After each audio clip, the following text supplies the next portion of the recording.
Interestingly enough, I used to work at a music store, and I knew of PRS, and if somebody would have told me, one day you're going to have a signature model as well, I'd been like, there's no way.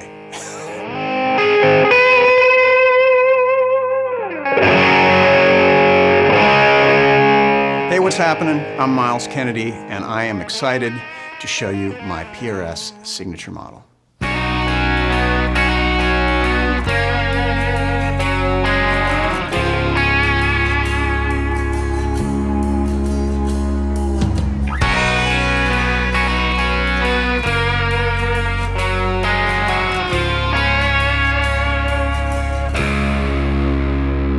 We've been talking about this for a long time, and I remember talking on the phone with a few folks here, I don't know, I want to say 2 years ago. I remember somebody saying, which really stuck with me, somebody said, "It's time." Kind of like, it is time. And I thought, wow, yeah, I think you're right.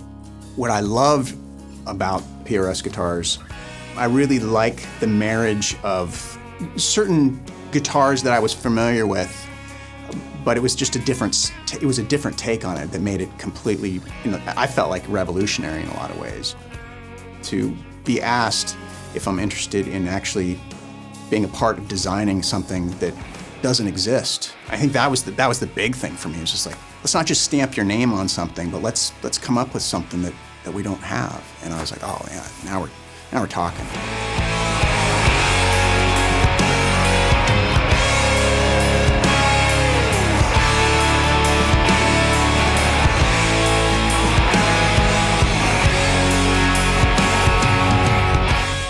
What I love about T-style guitars, it will give you exactly what you're giving it. You can't hide behind a T-style. I like that challenge. I feel like it coaxes something out of you from a soul standpoint, and I think that's important. I feel like this signature guitar does capture the spirit of some of my favorite older instruments. I feel bad for my vintage guitars because they just collect dust at this point. That's something that I really enjoy about this guitar is it's not just a regurgitation of something. It's marrying modern and vintage in a really special way, and I feel like it makes me want to play.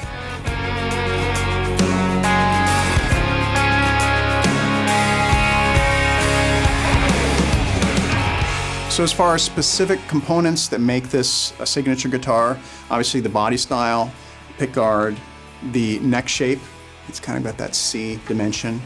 It's a full profile without being a baseball bat. This guitar is loaded with the narrow field MK pickups. And the push-pull in the tone knob, which basically shaves off the top end and gives it more of a humbucker vibe. And Mr. Al, which came from the second solo record, which was called The Ides of March, and this was a big part of it. Obviously it's equated with wisdom. In certain cultures, though, it also has, it's synonymous with adaptability, which I thought was perfect for this guitar. Because this guitar is so versatile, it can adapt to any situation. It felt very appropriate.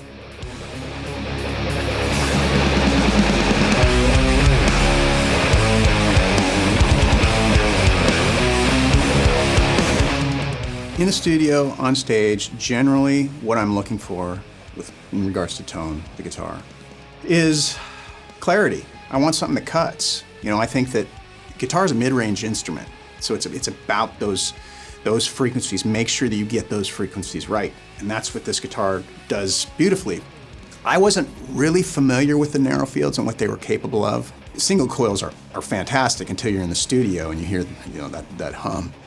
With the narrow field, you're not going to get the buzz. And I was like, well, yeah, if you can pull that off, fantastic. I mean, that's the dream. Everybody wants that, right? There were a few versions of it, and I remember on the second version, I think second or third version, if I'm not mistaken, Paul actually, he was so excited, and that's the fun. That was really fun about this process, was just seeing how excited people would get before I'd had a chance to play it. And Paul calls, he was just jumping through the phone. We worked on this and we got it right, and you're gonna just freak out when you hear this pickup. And so I was like, all right, well, I'll be the judge of that. And Sure enough, they sent the guitar with the new pickup, and that was it. I certainly have a new appreciation for anybody who's in the R&D side of things. It's a lot of work.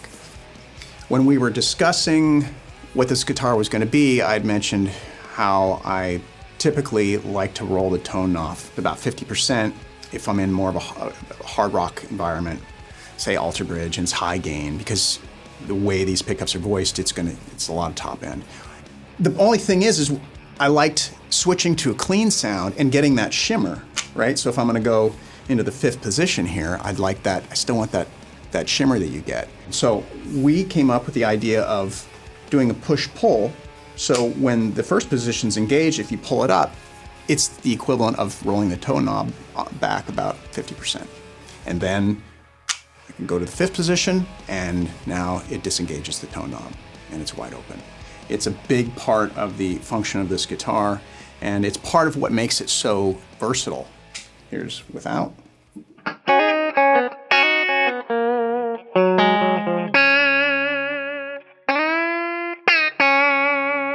And here's pulled out.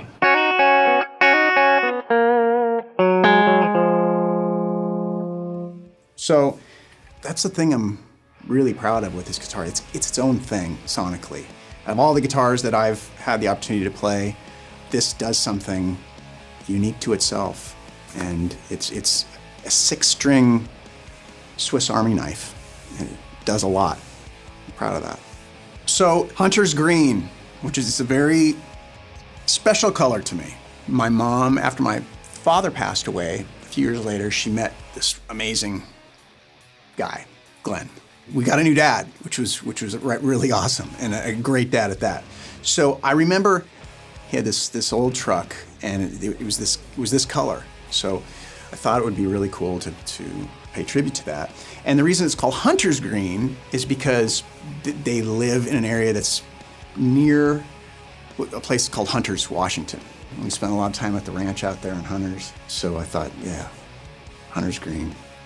So alongside Hunter's Green, there are a few other colors available. As far as reliability on the road, I do have a version of this that I've had out for the better part of a year now. It's more than delivered. It stays in tune, still feels great, and it's super inspiring every night. I feel like this guitar is a really great fit for people who appreciate and understand how important a guitar is voiced and how it sits in the mix. That is something that we're all really proud of with this, is that it really shines when you're playing with other people. Having a signature guitar with a company that is, in my opinion, one of the greatest guitar manufacturers in the world is, it's just a huge honor. So I'm really over the moon and can't thank the team here enough for doing this. This is really, really special for me.